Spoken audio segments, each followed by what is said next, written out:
નમસ્કાર દર્શક મિત્રો, તમે જોઈ રહ્યા છો સાઈ ગ્રુપ મીડિયા હાઉસ સંચાલિત ઝટપટ ન્યૂઝ અને નવસારી લાઈવ.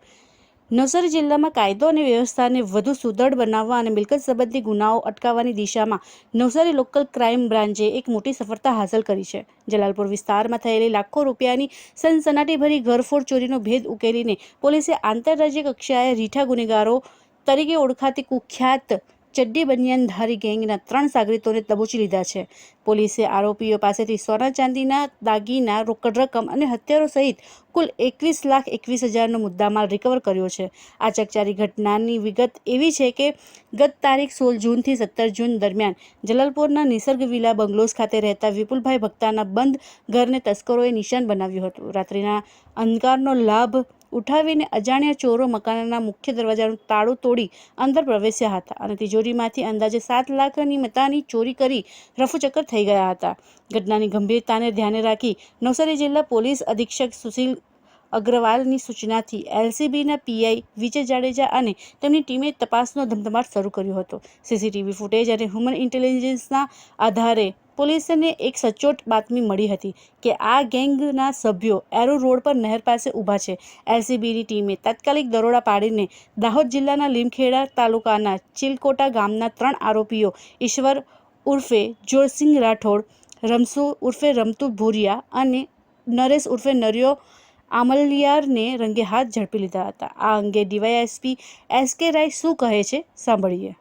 તારીખ 16/6/2026 કલાક 20:30 થી તારીખ 17/6/2026 કલાક 16:00 દરમિયાન જે ફરિયાદી છે વિપુલભાઈ છોટેલાલ ભક્તા રહે નિસર્ગ વિલા ઘર નંબર 36 A1 બંગલોઝ ના ઘરમાંથી રાતના ઘરફોડ ચોરીનો એક બનાવ બનેલો હતો, જેમાં એમણે જલાલપુર પોલીસ સ્ટેશનમાં લગભગ ઘરફોડ ચોરીમાં 7 લાખના સોના ચાંદીના દાગીના ચોરાઈ હોવાનું લખાવેલ હતું.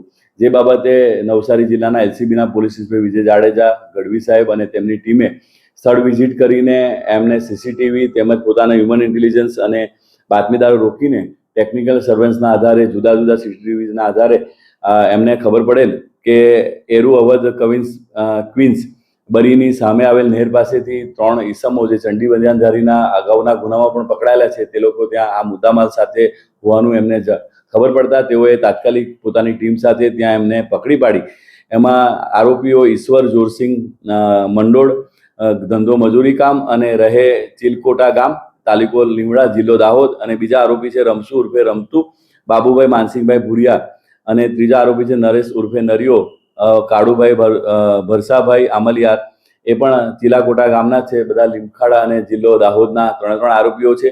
જે આરોપીઓ એની એમાં એવું છે કે આજુબાજુમાં મજૂરી કામ કરતા હોય છે અને પછી દિવસ દરમિયાન જે ઘર બંધ હોય એની રેકી કરીને પછી રાત્રિના સમયે આ લોકો આરોપીઓ એ ઘર મકાનને ટાર્ગેટ કરીને ઘરફોડ ચોરીના બનાવો કરતા હોય છે. આ જે આરોપી છે ઈશ્વર જોરસિંહ રાઠોડ, તેના વિરુદ્ધમાં અલગ અલગ પોલીસ સ્ટેશનમાં અમદાવાદ અને બીજા જિલ્લાઓમાં પણ 13 જેટલા ઘરફોડ ચોરીના ગુનાઓ દાખલ થયેલા છે. અને આ રમસુભાઈ ઉર્ફે રમતુ, એના વિરુદ્ધમાં પણ ઘરફોડ ચોરીના 8 જેટલા ગુનાઓ દાખલ થયેલા છે. એટલે કે આ 3 આરોપીઓ છે રીઢા ચોરો છે.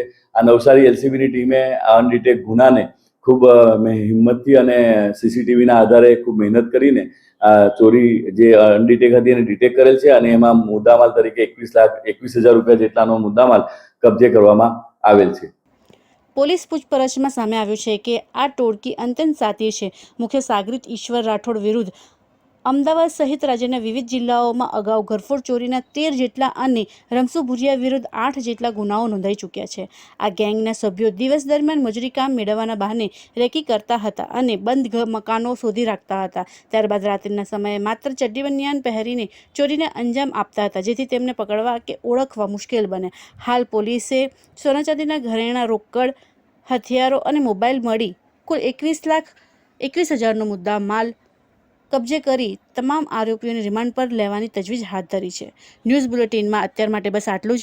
વધુ સમાચારો અને પડેપડની સચોટ અપડેટ્સ માટે જોતા રહો સાઈ ગ્રુપ મીડિયા હાઉસ સંચાલિત झटपट न्यूज અને नवसारी लाइव. फालूदा मिक्स की इतनी सारी वैरायटीज रिफ्रेश के पास है. अगर आपको भी चाहिए रिफ्रेश के फालूदा मिक्स की इतनी सारी वैरायटीज, तो फिर सर्च करो, क्लिक करो, लाइफ को रिफ्रेश करो.